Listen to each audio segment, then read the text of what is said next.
आज जो है हम लोग स्टार्ट करने वाले हैं विथ योर हम जो रिवाइज करने वाले हैं that would be your chapter number 1 and your chapter number 3 of strategic management. क्योंकि चैप्टर नंबर 2 थोड़ा सा बड़ा है, इसको हम लोग थोड़ा सा बाद में करेंगे। तो let us go to the revision of chapter number 1 and chapter number 2। So in the first chapter of strategic management थोड़ा सा स्पीड ये ज़्यादा रहेगा because it is a revision part, तो थोड़ा सा स्पीड को आप मैच करने की कोशिश कीजिए, right. The first part in your chapter number 1 of strategic management is your business policy, concept of management, concept of strategy, introduction, strategies, partly proactive, partly reactive, strategic management, उसके benefits, limitation. This is the most important part from this chapter. Then we have the 3 levels of management, जो कि कुछ नहीं आपके अलग अलग type के chapters ही है। The next part is your strategic management in not for profit organization. तो चलिए फटाफट से कॉन्सेप्ट को रिवाइज करते हैं ना। What do understand by the term business policy? Business policy का मतलब वो होता है कि जहां पे आप अपने बिजनेस में प्रॉफिट मेकिंग कैसे करते हैं उसको हम लोग क्या बोलेंगे, business policy. Correct, are you understanding that? Plus उसको आप बिजनेस मॉडल भी कह सकते हो या आप उसको बिजनेस डेफिनेशन भी कह सकते हो। द नेक्स्ट इंपॉर्टेंट थिंग, चलिए मैंने अपने इस राइटिंग एप्लीकेशन को भी open. Part is concept of management. In case of strategic management the concept of management is being divided in 2 parts. अगर मैं स्ट्रेटेजिक मैनेजमेंट की बात करूं तो मैनेजमेंट में मतलब स्ट्रेटेजिक मैनेजमेंट में मैनेजमेंट का मीनिंग 2 होता है। एक होता है levels of management in an organization, levels of management in an organization, और दूसरा होता है proper management, proper management.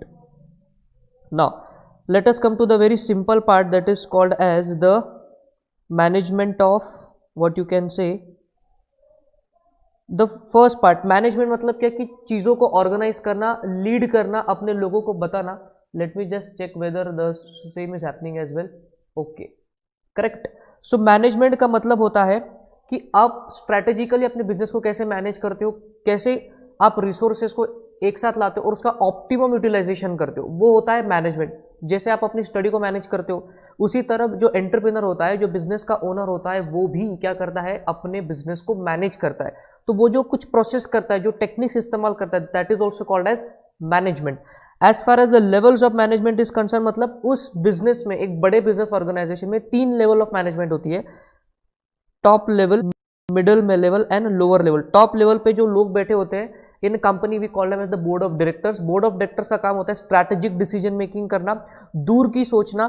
Middle management का जो दूर की सोच, जो स्ट्रैटेजिक बड़े डिसीजंस टॉप मैनेजमेंट ने लिए उसको रियलिटी में कन्वर्ट करने के लिए क्या करना चाहिए, एक्चुअल क्या प्लानिंग करनी चाहिए, वो काम होता है मिडिल मैनेजमेंट का। और मिडिल मैनेजमेंट के प्लान्स को एक्चुअली ग्राउंड पे जो लोग इंप्लीमेंट करते हैं उसका नाम होता है लोअर मैनेजमेंट। तो lower management takes the work from middle management, middle management takes the work from top management, और you can say top management delegates the work to middle management and middle management works delegates the works to lower management. Are you understanding? तो ये था concept of management. Let is concept of strategy. Strategy का meaning क्या होता है, facts and figure based decision making, उसको हम बोलते हैं स्ट्रैटेजी। देखिए 2 टाइप के डिसीजन होता है, एक होता है स्ट्रैटेजिक डिसीजन, एक होता है non strategic decision. Strategic decision का मतलब ये होता है कि कैसे फैक्ट्स और फिगर बेस आप डिसीजन लो, मार्केट को स्टडी करके, एनालिसिस करके, internal as well as external, उसको मिला करके आप डिसीजन मेकिंग जब करते हो तो हम उसको कहते हैं strategic decision making. The importance of strategic decision making is that कि आपका जब आप कोई भी स्ट्रैटेजी को डिसाइड करते हो, कोई भी डिसीजन मेकिंग करते हो, तो उसका आउटकम सही होने की प्रोबेबिलिटी स्ट्रैटेजिक डिसीजन में बढ़ जाती है as come to non strategic decision making. We come to the concept of strategic management, right. Sorry, ये वाला पार्ट बच गया, पार्टली प्रोएक्टिव पार्टली रिएक्टिव। इसका ये मतलब है कि स्ट्रैटेजी मैनेजमेंट आपको सिर्फ रिएक्टिव नहीं बनाता, प्रोएक्टिव भी बनाता है। प्रोएक्टिव का मतलब होता है कि कुछ आप प्लान करो, उसके बाद आप उसको अपने हिसाब से इंप्लीमेंट करो, वो होता है प्रोएक्टिवनेस।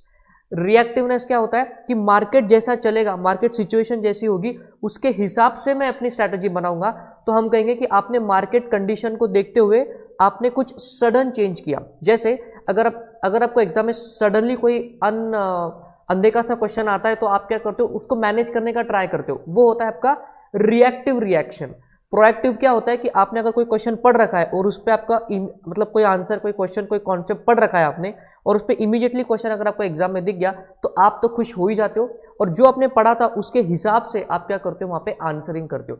तो ये होता है प्रोएक्टिवनेस एंड रिएक्टिवनेस। तो स्ट्रैटेजिक मैनेजमेंट कॉन्सेप्ट आपको पूरा ही प्रोएक्टिव नहीं बनाती, तो रिएक्टिव भी बनाती है। It is a mix of both. मतलब स्ट्रैटेजिक मैनेजमेंट हमारे साथ बहुत सारे टूल्स है, corporate level strategies, business level strategies, functional level strategies, then we have the concept of organizational structure, then we have the concept of strategy implementation, strategy audit. तो ये सारी चीज आपको प्लानिंग में हेल्प करेगी। तो वो हो गया प्रोएक्टिवनेस। प्लस कभी कभी क्या होता है कि जैसे आप प्लान करते हो वैसे मार्केट जो है वो बिहेव नहीं करता, तो फिर आपको मार्केट के हिसाब से आपके ऑर्गेनाइजेशन को बिहेव करना पड़ेगा, वो हो जाता है रिएक्टिवनेस। तो strategic management is partly it helps the organization to be partly proactive and partly reactive.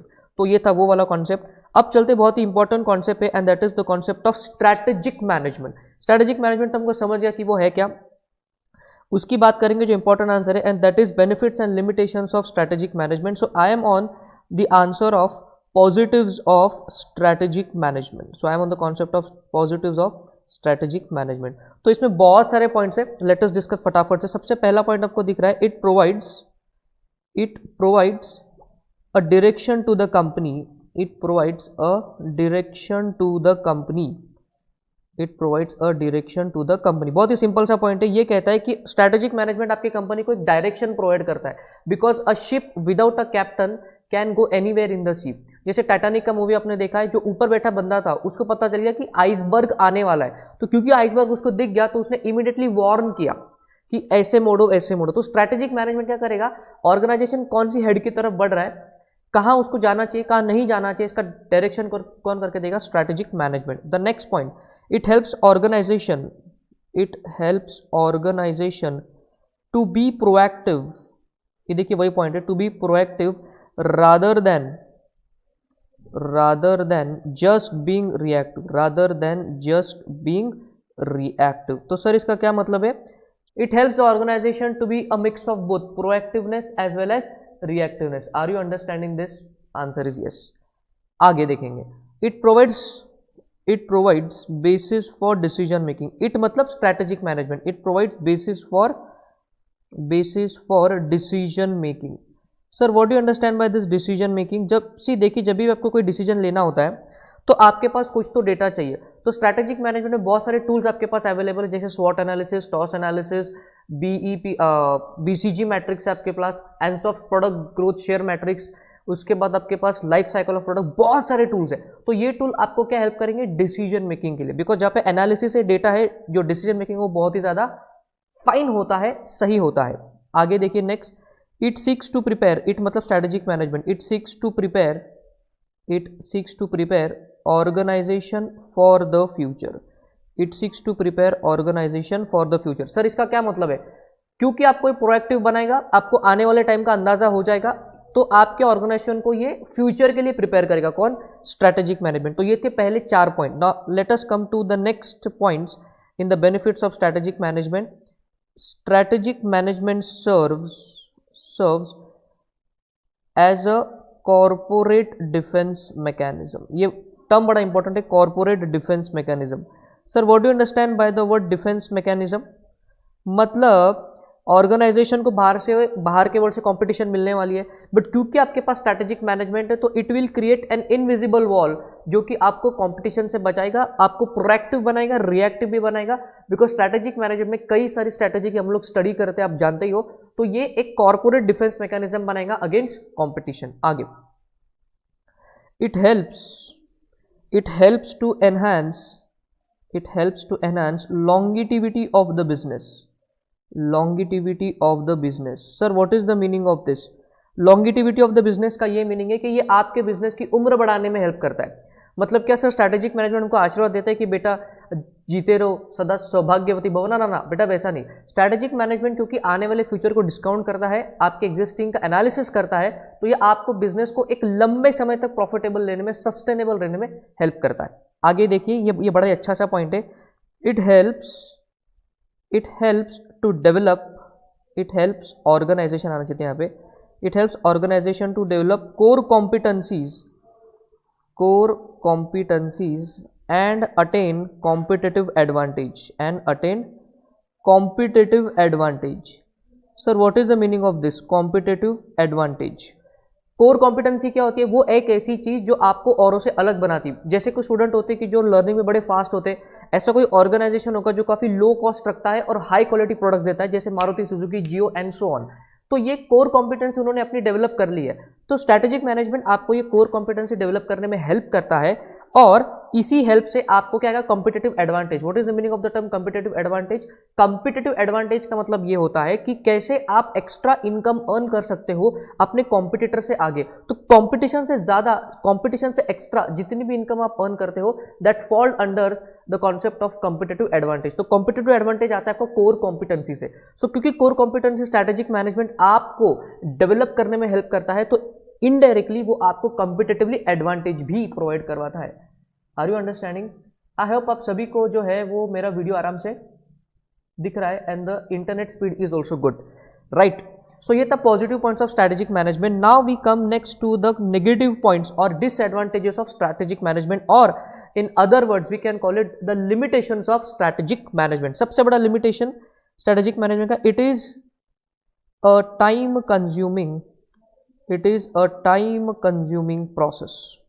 जी हाँ, स्ट्रैटेजिक मैनेजमेंट आपको भले ही एज अ सब्जेक्ट पढ़ने के लिए आसान लगता है, बट स्वॉट एनालिसिस, टॉस एनालिसिस जैसे जो अलग अलग टूल्स है, BCG matrix, ends of product growth share matrix, ये जो अलग अलग जीई 9 सेल मैट्रिक्स, इनका एनालिसिस करने में ना बेटा बहुत टाइम जाता है। तो ऑर्गेनाइजेशन का कभी कभी ऐसा हो सकता है कि वो एनालिसिस ही करता रह गया, डिसीजन मेकिंग कर ही नहीं पाया, राइट?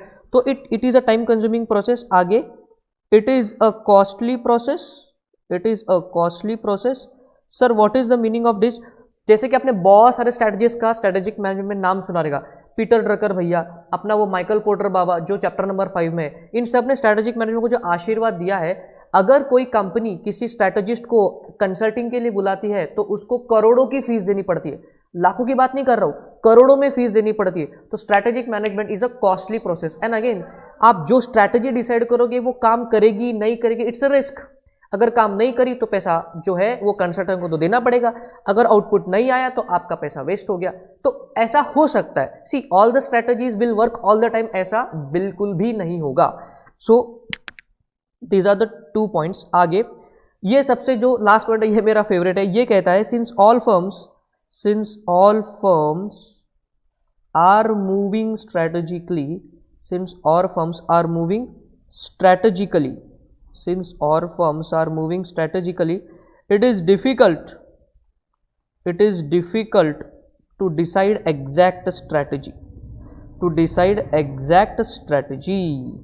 सर इसका क्या मीनिंग है? बेटा आपको लग रहा है स्ट्रैटेजिक मैनेजमेंट आप ही पढ़ रहे हो, जैसे मैं अभी आपको पढ़ा रहा हूँ, मैंने स्ट्रैटेजिक मैनेजमेंट पढ़ा हुआ है, आप बच्चे स्ट्रैटेजिक मैनेजमेंट पढ़ रहे हैं जो इस वीडियो को देख रहे हैं। तो आप कल चल के अगर बिजनेसमैन बनते हो तो आपके जैसे 100 लोग भी तो स्ट्रैटेजिक मैनेजमेंट पढ़ रहे हैं, तो ऐसी 100 अलग अलग फर्म्स में भी तो स्ट्रैटेजिक मैनेजमेंट का इस्तेमाल होगा। Are you understanding this? तो ये जो चीज है, हर फर्म स्ट्रैटेजिकली मूव हो रही है। आपको ऐसा लगता है ना कि उसने प्राइस कम की तो मैं कम करूंगा, उसने प्राइस बढ़ाई तो मैं कम करूंगा, तो बेटा वो भी तो स्ट्रैटेजिक मैनेजमेंट में चल रहा है और आप भी स्ट्रैटेजिक मैनेजमेंट पे चल रहे हो। तो actually it becomes very difficult situation. आप भी होशियार है, वो भी होशियार है। आपने कॉर्पोरेट लेवल का एक्सपांशन का स्ट्रैटेजी लगाया, उसने भी कॉर्पोरेट लेवल का एक्सपांशन का स्ट्रैटेजी लगाया, बिकॉज दोनों के पास स्ट्रैटेजिक मैनेजमेंट का नॉलेज है। तो कई बार बहुत डिफिकल्ट हो जाता है because every firm is moving in strategic direction. So ये थे कुछ negative points related to your strategic management. And as far as your chapter 1 is concern, chapter 1 से बस इतना ही रिवीजन करना सफिशिएंट है। जरा चार्ट्स पे आते हैं फटाफट से। आपके इस चैप्टर में से ये 2 पॉइंट बड़े important, late me just highlight what is important in chapter number 1। साथ ही साथ मैं आपको इंपॉर्टेंट टर्म्स बताते भी जाऊंगा। बेनिफिट्स वाला इंपॉर्टेंट है, लिमिटेशंस वाला पॉइंट इंपॉर्टेंट है। अभी ये strategic levels in an organization, corporate level, business level, functional level, इसका डिटेल में डिस्कशन हम जब उन चैप्टर्स का रिवीजन करेंगे तब कर लेंगे, बिकॉज आप लोग जानते हो कि ये आपका चैप्टर नंबर 4 है, this is your chapter number 5 and this is your chapter number 6। Comment box में कमेंट करके बताना कि क्या आप जिस स्पीड से मैं आपको पढ़ा रहा हूँ is it okay for you, because see हम कम टाइम में ज्यादा मैक्सिमम प्रोडक्टिविटी जो है वो लाना चाहते हैं, तो थोड़ा सा स्पीड आपको जो है वो मेरे साथ मैचअप करना होगा। Let me just again check भाई ये नेट कनेक्टिविटी की स्पीड कैसी आ रही है, बिकॉज समटाइम्स क्या होता है कि नेट कनेक्टिविटी सारे लोग अभी घर पे बैठे लॉकडाउन में, तो कभी कभी नेट की स्पीड जो है वो थोड़ी बहुत कम आ जाती है। So now we move ahead. ये था आपका चैप्टर नंबर 1 जो कि यहाँ पे खत्म होता है। As far as revision is concern chapter 2 बाद में करेंगे। फटाफट से आते हैं आपके चैप्टर नंबर 3 पे जिसका नाम है स्ट्रैटेजिक मैनेजमेंट प्रोसेस। बड़ा ही खूबसूरत सा ये चैप्टर है। Strategic management process is nothing but the starting point of strategic management. इस चैप्टर में we have so many parts, strategic planning, strategic decision making, strategic intent. इस चैप्टर का कोर है आपका vision, mission, goals and objective. Then we have the strategic management model और उसी model का एक डेफिनेशन। तो फटाफट से बेटा आ जाते हैं आपके स्ट्रैटेजिक प्लानिंग पे। स्ट्रैटेजिक प्लानिंग में बहुत ज्यादा हम जो है वो समय व्यतीत नहीं करेंगे। Late me just open up the notes. कहाँ गया नोट्स को? Let me open up. This is the third chapter, strategic planning. Strategic planning हमने काफी चैप्टर नंबर 1 में डिस्कस कर लिया। Facts and figure based analysis के ऊपर आप स्ट्रैटेजिक मैनेजमेंट का डिसीजन मेकिंग करते हो तो प्लानिंग का जो रिजल्ट आने की जो प्रोबेबिलिटी है, सही रिजल्ट आने की, वो 100% जो है वो बढ़ जाती है। अभी स्ट्रैटेजिक प्लानिंग के कुछ 3 पार्ट्स है। Strategic planning is itself a part dealing with uncertainty and impact of uncertainty. अभी स्ट्रैटेजिक प्लानिंग का तो मैंने जो है वो डिस्कशन कर दिया। डीलिंग विद अनसर्टेनिटी का मतलब है कि आप एक ऐसे जगत में, एक ऐसे बिजनेस मॉडल में या फिर ऐसे बिजनेस एनवायरनमेंट में जी रहे हो जहाँ पे कभी भी कुछ भी हो सकता है। जैसे एकदम ताज़ा एग्जांपल है कोरोना वायरस का।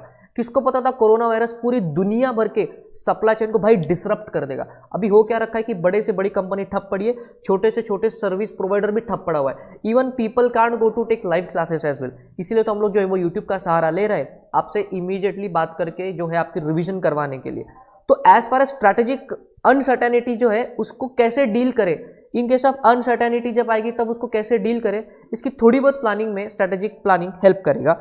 Impact of uncertainty, there are 2 points, uncertainty से डील करना और उस अनसर्टेनिटी से होने वाले इंपैक्ट पे काम करना। जैसे कोरोना वायरस एक आ गई अनसर्टेनिटी, अब उसका इंपैक्ट क्या हो रहा है? पूरा इंडिया लॉकडाउन है, पूरी इकोनॉमी डिसरप्ट हो रखी है, not only of India, all over the world. तो क्योंकि सप्लाई चेन डिसरप्ट हो रखा है, ये सारी चीज हो रखी है, तो ऐसे में कैसे बिजनेस करे, क्या स्ट्रेटेजीज लगाए, क्या ऑफर्स दे, क्या प्राइसिंग रखे, प्रोडक्शन कब करे कब नहीं करे, रॉ मटेरियल कब अवेलेबल होगा कब नहीं होगा, ये सारा इज डीलिंग विद अनसर्टेनिटी। और इसका इंपैक्ट जो आपके बिजनेस पे होने वाला है उसका एनालिसिस करना is a part of impact of uncertainty. Are you understanding my dear friends? Good. तो ये था चैप्टर का पहला part. The next part is dimensions of strategic decision making. Dimensions का मतलब होता है कौन कौन से दायरे हैं स्ट्रैटेजिक डिसीजन मेकिंग के। So there are total 6 points, let us study one by one. The first 3 points let us study that. पहला पॉइंट क्या कहता है? Strategic decision require top management का इन्वॉल्वमेंट। ये बहुत ही सिंपल सी पॉइंट है। आपके घर में अगर आपके पापा और आपकी मम्मी आपको परमिशन नहीं देंगे तो आप क्या घर में कुछ कर पाओगे? बिल्कुल नहीं। उसी तरीके से ऑर्गेनाइजेशन में जो टॉप मैनेजमेंट होता है, जब तक वो हाँ नहीं बोलेगा तब तक आपके ऑर्गेनाइजेशन में बेटा कुछ भी नहीं हो पाएगा। तो इन्वॉल्वमेंट ऑफ टॉप मैनेजमेंट बहुत जरूरी है स्ट्रैटेजिक मैनेजमेंट रियलिटी में कन्वर्ट करने के लिए। आगे, strategic decision involve commitment of organizational resources. Now what do you understand by the term organizational resources? Money is an organizational resource, capital, fixed asset, human resource, आपके raw material, आपका factory, सब कुछ आपके stakeholders, the management, all 3 levels of management, ये सारा के सारा आपके बिजनेस के रिसोर्सेस है। तो जब भी आप कोई स्ट्रैटेजिक डिसीजन मेकिंग करते हो, इन सभी का कमिटमेंट लगता है वहां पे, ताकि वो डिसीजन जो है वो सही में हो जाए, मतलब रियलिटी में कन्वर्ट हो जाए। आगे देखिए, strategic decision necessitated consideration of factors in the firm's external environment. Strategic जो मैनेजमेंट जो टॉपिक है वो ना केवल इंटरनल एनालिसिस के लिए, एक्सटर्नल एनालिसिस के लिए भी है। जैसे कि हम स्वॉट एनालिसिस करते हैं, वहां पे जो स्ट्रेंथ और वीकनेस है वो इंटरनल है, बट अपॉर्चुनिटीज एंड थ्रेट तो आउटसाइड वर्ल्ड से है। Are you understanding? प्लस हम कॉम्पिटिटर के मूव को भी जो है वो प्रिडिक्ट करने का ट्राई करते हैं, मार्केट का एनालिसिस करते, तो बेटा ये सब और नहीं तो क्या एक्सटर्नल एनालिसिस है। तो स्ट्रैटेजिक जो डिसीजन मेकिंग है ये फर्म के एक्सटर्नल एनवायरनमेंट में जो फैक्टर है उसको भी कंसिडर करता है। तो ये थे पहले 3 पॉइंट। आगे, the next 3 point, strategic decisions are likely to have a significant impact on the long term prosperity of the firm. हमने अभी चैप्टर 1 में देखा था कि स्ट्रैटेजिक मैनेजमेंट आपके बिजनेस की उम्र बढ़ाने में हेल्प करता है। तो ये जो लॉन्गिटिविटी ऑफ द बिजनेस है, जो लॉन्ग टर्म प्लानिंग है, जो लॉन्ग टर्म फ्यूचर है आपके बिजनेस का, ये आज आपने जो स्ट्रैटेजिक डिसीजन लेते हो उस पर डिपेंड करेगा। Are you understanding this? आगे, strategic decisions are future oriented. ये बहुत ही सिंपल सी बात है, हम जो भी डिसीजन लेते हैं वो अपने फ्यूचर को इफेक्ट करता ही है, राइट? जैसे आज अगर ये वीडियो आप हमारा जो है वो रिवीजन वीडियो देख रहे हो तो 100% आपको जून 20 में इसका फायदा होने वाला है। तो जून 20 इज इन फ्यूचर, आप आज इस वीडियो को देखने का डिसीजन ले रहे हो, तो वेदर आज का आपका स्ट्रैटेजिक डिसीजन इज इम्पैक्टिंग और and whether it is a future oriented, answer is yes. Next देखिए, strategic decision usually have major multi functional and multi consequences. Sir इसका क्या मीनिंग है? जैसे मिस्टर मुकेश अंबानी ने जियो में 2.5 लाख करोड़ की इन्वेस्टमेंट कर दी। अब ये जो इन्वेस्टमेंट है ये इन्होंने अपने से करी, प्लस बाकी उनकी जो ग्रुप कंपनीज है उनमें से भी कैपिटल निकाल के यहाँ पे डाला होगा। तो जो भी डिसीजन जियो के लिए लिया जाएगा, इनडायरेक्टली जो शेयर होल्डर्स है जियो के, मतलब जो बाकी ग्रुप कंपनीज है रिलायंस की, उन पे इनका इफेक्ट जाएगा। तो multi functional and multi business effect किसका होता है? स्ट्रैटेजिक डिसीजंस का। So these are the 6 points under strategic decision making. सबसे पहला पॉइंट कौन सा है बेटा? Strategic decision making require involvement of top management, organizational resources का ये कमिटमेंट मांगता है। आगे, strategic decision necessitate the consideration of factors in the firm's external environment. उसके बाद जरा देखिए, स्ट्रैटेजिक जो है ये फर्म के लॉन्ग टर्म पे इंपैक्ट होती है, ये फ्यूचर ओरिएंटेड होते हैं डिसीजन मेकिंग, और ये जो डिसीजंस है ये इसके इफेक्ट जो है वो multi functional and multi business होते हैं, right. Coming next to the concept of strategic intent. Coming next to the concept of strategic intent. Strategic intent में basically we have so many points: mission, vision, goals, objective, business definition and business model. ये देखिए, vision, mission, business model, business definition, goals and objective. अब mission, vision, goals and objective क्या होता है? एक बहुत ही सिंपल एक एग्जांपल बता देता हूं। आप लाइफ में सक्सेसफुल होना चाहते हो, right? Vision is what the company wants to become ultimately. Vision जो है वो अल्टीमेट डेस्टिनेशन है आपके कंपनी का। मिशन जो है वो उस अल्टीमेट डेस्टिनेशन के को पहुंचने तक का रोड है, that is called as mission. और इस रोड पे जब आप चलते हो तो आप कहां तक पहुंचे हो ये देखने के लिए जो माइलस्टोन्स है, that is your goals and objective. तो विजन जो है वो बहुत ज्यादा लॉन्ग टर्म है, मिशन जो है वो थोड़ा विजन से इंस्पायर्ड होता है, और गोल्स एंड ऑब्जेक्टिव जो है वो मिशन को अटेन करने में हेल्प करते हैं। तो हम लोग बोलेंगे goals and objective helps to attain mission and the mission helps to attain the vision. तो ये थे आपके mission, vision, goals and objectives. बात करेंगे बिजनेस डेफिनेशन की। बिजनेस डेफिनेशन का मतलब ये बेटा, it seeks to undertake explain the business undertaken by the firm. जैसे आप सर्विस सेक्टर में हो क्या, मैन्युफैक्चरिंग सेक्टर में हो क्या, या सर्विस प्लस मैन्युफैक्चरिंग दोनों में हो, आप फिजिकल वर्ल्ड में हो, I mean face to face classes, digital classes, face to face business, online business, तो क्या बिजनेस आप कर रहे हो, that comes under business definition. And what is business model? इसका दूसरा नाम है रेवेन्यू मॉडल। इसका दूसरा नाम है क्या बेटा? Revenue model. इसका मतलब आपका बिजनेस को पैसा कहां से आता है। जैसे अगर आप ब्लॉग्स लिखते हो या फिर आप यूट्यूब पे को बहुत बड़ा चैनल चलाते हो, तो आपको पैसा कहां से आने वाला है? एडवर्टीजमेंट से। तो advertisement is your revenue source. So business model मतलब आपको इनकम आपके बिजनेस से कैसे होने वाली। Are you understanding? यस। तो स्ट्रैटेजिक इंटेंट में क्या क्या आ रहा है? Mission, vision, mission, goals and objective, business definition and business model. Very good. अभी हमको इंपॉर्टेंट चैप्टर, इस चैप्टर में से जो पार्ट करना है, that is the vision, mission, goals and objectives. तो विजन क्या होते हैं बेटा? मैंने आपको बता दिया कि अल्टीमेटली कंपनी को क्या बनना है, ultimately what the company wants to become, that is your vision. कि ये कंपनी आगे चल के फ्यूचर में ऐसी बनेगी, ये कौन डिसाइड करता है? Promoter of the company, founder of the company. कि वो आज है कल नहीं है, बट कंपनी तो परपेचुअल सक्सेशन में चलती रहेगी। तो कंपनी किस लिए बनाई है, ये कहां दिखनी चाहिए, कस्टमर के माइंड में क्या कंपनी का इमेज है, that is your ultimate vision. Are you understanding? अब विजन के इस पॉइंट में हमको जो इंपॉर्टेंट आंसर करना है, that is this part, essentials of a strategic vision. एक अच्छी स्ट्रैटेजिक विजन बनाने के लिए किन पॉइंट्स को आपको मद्देनजर रखना है।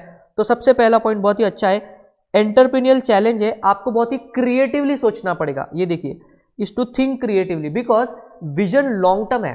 तो अगर आपने सिर्फ शॉर्ट टर्म गोल बनाया और देखा कि ओके कोरोना वायरस चल रहा है तो हम सिर्फ डिजिटल क्लासेस करेंगे, फिजिकल का सोचेंगे ही नहीं, ऐसा नहीं है। आज से 100 साल भी बीत जाएंगे तो भी आपका बिजनेस जो है वो वैसा ही चलना चाहिए।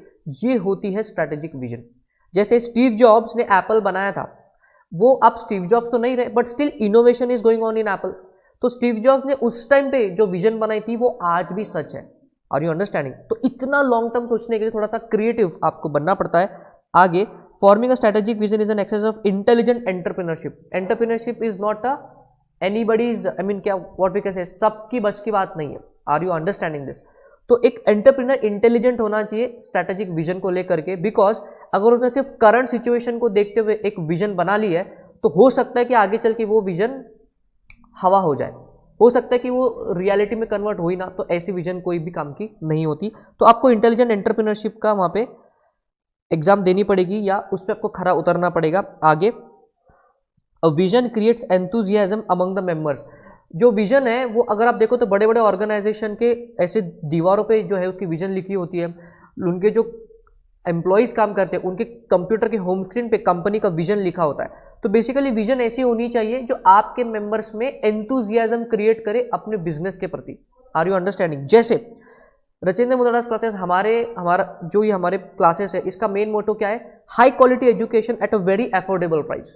High quality education at a very affordable price. तो मेरी जो टीम है वो जब कभी भी काम करती है उनको ये चीज पता है कि we want to provide high quality education at a very affordable price, तो दे फील एंथुजियास्टिक और उसी हिसाब से कस्टमर को सर्विस भी दी जाती है।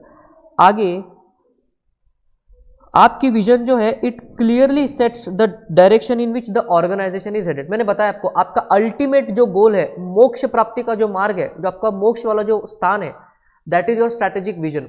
तो वो एक बार गोल फिक्स हो गया, एक बार विजन फिक्स हो गई और उसके हिसाब से आपका जो है वो ऑर्गेनाइजेशन वहां पे जाएगा। तो आपके ऑर्गेनाइजेशन को डायरेक्शन देने वाला जो चीज है वो होता है आपका स्ट्रैटेजिक विजन। तो स्ट्रैटेजिक विजन के जो एसेंशियल पॉइंट्स है उसमें से कुछ को, मतलब नॉट कुछ, सारों को हमने जो है वो डिस्कस कर लिया। Are you understanding my dear friends? Good. बात करेंगे मिशन की। मिशन होता है थोड़ा सा शॉर्ट टर्म, ये विजन से इंस्पायर्ड होता है। विजन को रियलिटी में कन्वर्ट करने के लिए जिन रास्तों का, जिन प्लान्स का, जिन स्ट्रैटेजीज का आप इस्तेमाल करते हो उसको बोलते हैं हम मिशन। तो नॉर्मली आपका जो बिजनेस मॉडल होता है और आपका जो बिजनेस करने का तरीका होता है ये मिशन होता है। समझ रहे हो? आप क्या बनना चाहते हो ये विजन है, वो बनने के लिए आप क्या करोगे, दैट इज योर मिशन। तो basically mission is nothing but the way of doing your business. So mission हमेशा विजन से इंस्पायर्ड होगा। अब मिशन में वी हैव टू, जो हमको दो इंपॉर्टेंट आंसर करने वो ये है, मिशन को लिखते वक्त किन पॉइंट्स का ध्यान रखना चाहिए और एक मिशन का क्या इंपॉर्टेंस है आपकी ऑर्गेनाइजेशन में। तो let us first study the answer that why there is an importance of mission in organization, या मिशन क्यों होना चाहिए आपके ऑर्गेनाइजेशन में।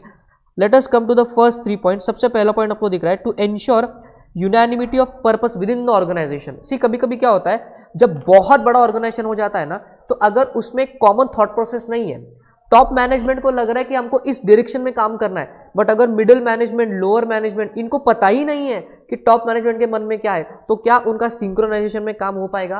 आंसर इज नहीं। तो ये यूनानिमिटी ऑफ पर्पस के लिए मिशन जरूरी है। अब जैसे कोरोना वायरस में मोदी जी ने 2 बड़े काम किए, एक बार जनता कर्फ्यू कराया, उस दिन आप सबने थालियां बजाई, और अभी जो रिसेंटली 5 अप्रैल को सबने दिए जलाए। तो इससे क्या हो गया, एक यूनानिमिटी ऑफ पर्पस पूरे इंडिया में आ गया।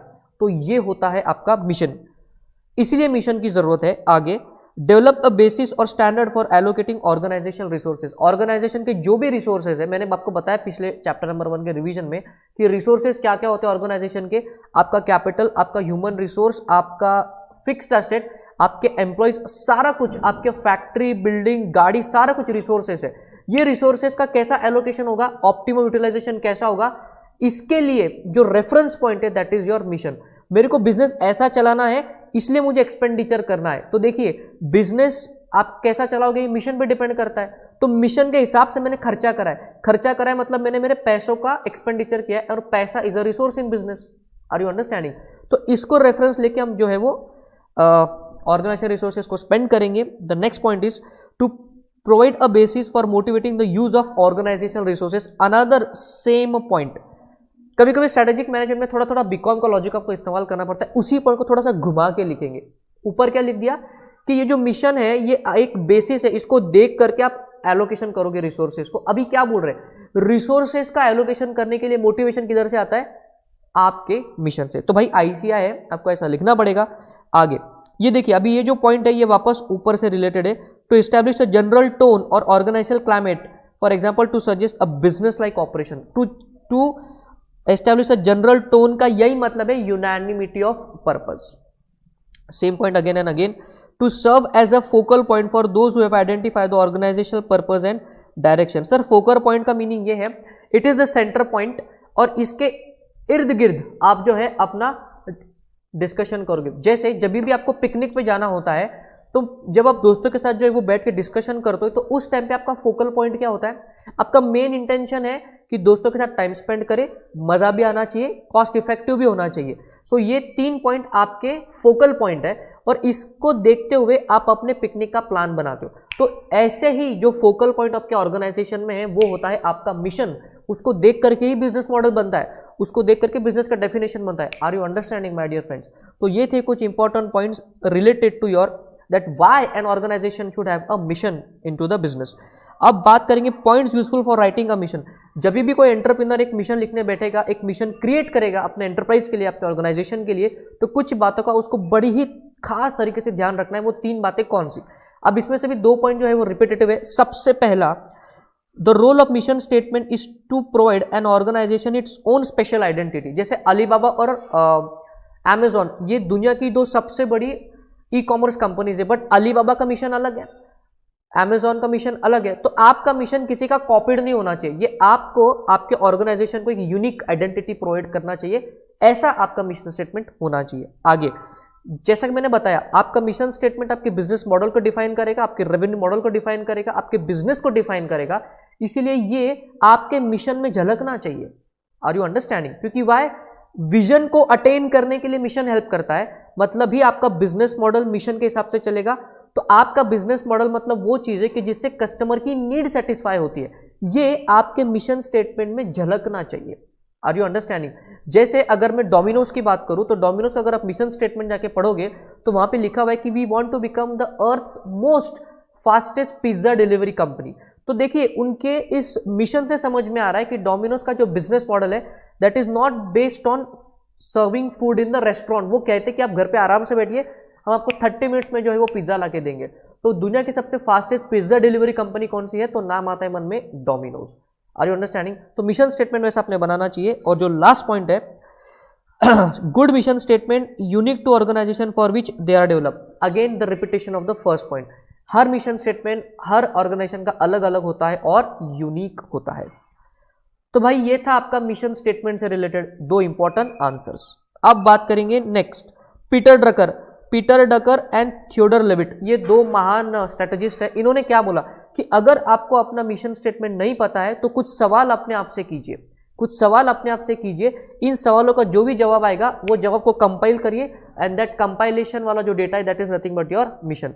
तो सर हमको क्या करना है? इन सिर्फ जो सवाल है उनको याद करना है, आई मीन ध्यान रखना है। What is our mission, what is the ultimate purpose, what do we want to become, right. उसके बाद what kind of growth we seek. 2 type की ग्रोथ होती है, एक होती है इनऑर्गेनिक ग्रोथ और एक होती है ऑर्गेनिक ग्रोथ। ऑर्गेनिक ग्रोथ मतलब अपने बलबूते पे ग्रोथ करना, धीरे धीरे ग्रोथ करना। इनऑर्गेनिक ग्रोथ मतलब किसी दूसरे सक्सेसफुल बिजनेस को अक्वायर कर लेना ताकि हमारा मार्केट और उसका कस्टमर बेस ज्वाइन हो जाए तो हम बड़ा बिजनेस कर पाए, इसको कहते हैं इनऑर्गेनिक ग्रोथ। तो आप ये डिफाइन करिए, आपको ऑर्गेनिक ग्रोथ चाहिए या इनऑर्गेनिक ग्रोथ चाहिए। अगर आपको जो टाइप की ग्रोथ चाहिए उसके हिसाब से आपका मिशन बनेगा। What business we are into, again and again I am repeating, business model मतलब ही मिशन होता है। उसके बाद do we understand our business correctly, हमारा कस्टमर बेस कौन है, हमारा सप्लायर कौन है, हम क्या बिजनेस में है, क्या मॉडल है हमारा। अगर इसकी क्लैरिटी है तो वही आपका मिशन है। और लास्ट में whom do we want to serve, जैसे हमारा जो बिजनेस मॉडल है it is for CA students only. Jio का जो बिजनेस है it is for all the people of all the ages. Are you understanding? तो कुछ इस हिसाब से। तो इन सवालों को ऑर्गेनाइजेशन को अपने आप से पूछना है, मैनेजमेंट ने इसको डिस्कस करना है, इसका जो भी आंसर आएगा उसको कंपाइल कीजिए and that compile answer is nothing but your mission statement.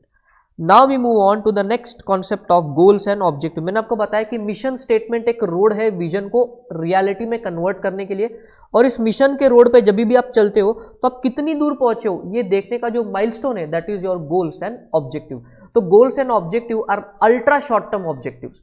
Ultra short term planning is nothing but goals and objectives. तो गोल्स एंड